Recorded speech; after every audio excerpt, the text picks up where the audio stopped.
అక్రమంగా తొలగించిన Swiggy Zomato riders అన్న విధిలో తీసుకోవాలి. మినిమం గ్యారెంటీ కల్పించాలి. ఇతర ఆన్లైన్ ప్లాట్ఫారంలో విశాఖపట్నంలో సుమారు 40,000 మంది పనిచేస్తూ ఉన్నారు. కనీసం వీళ్ళకి ఉద్యోగ భద్రత కానీ, ఎవరైనా దాడి చేస్తే కనీస రక్షణ కల్పించే దీంట్లో కానీ, కనీస ఆదాయం కల్పించే దీంట్లో కానీ ఈ యాప్లు వ్యవహారం చేయట్లేదు. ఇప్పటికి ఆల్రెడీ న్యూఢిల్లీ హైకోర్టు స్పష్టంగా పేర్కొంది, కనీస ఆదాయం సమకూర్చాలి గిగ్ వర్కర్స్కి. ఎందుకంటే వాళ్ళు కూడా కార్మికులే.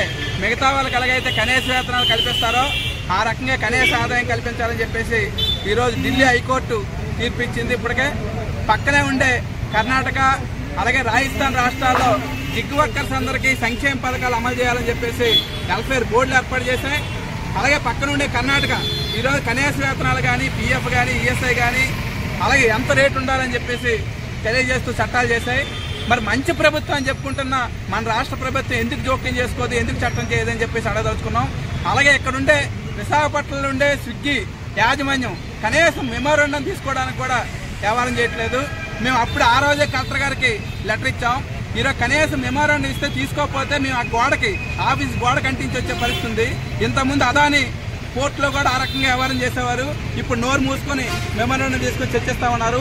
కానీ స్విగ్గీ పైన కూడా జిల్లా కలెక్టర్ గారు వెంటనే జోక్యం చేసుకొని చర్యలు తీసుకోవాలని చెప్పి చేస్తా ఉన్నాం.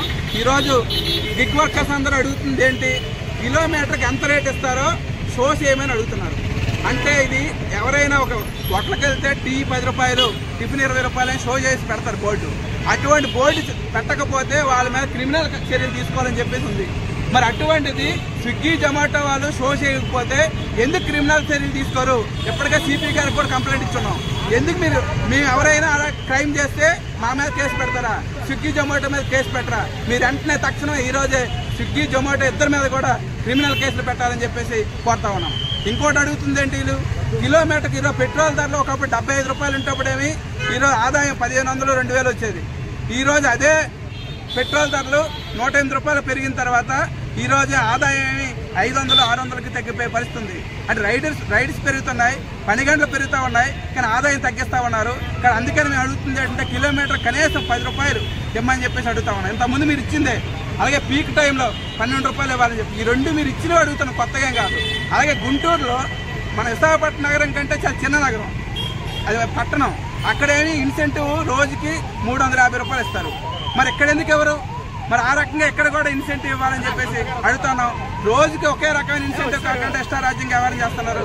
అందుకే ఇప్పటికైనా సరే జిల్లా కలెక్టర్ గారు జోక్యం చేసుకొని వెంటనే పరిష్కారం చేయాలని కోరుతున్నాం. ఇక్కడ కలెక్టర్ గారు వస్తున్నారు.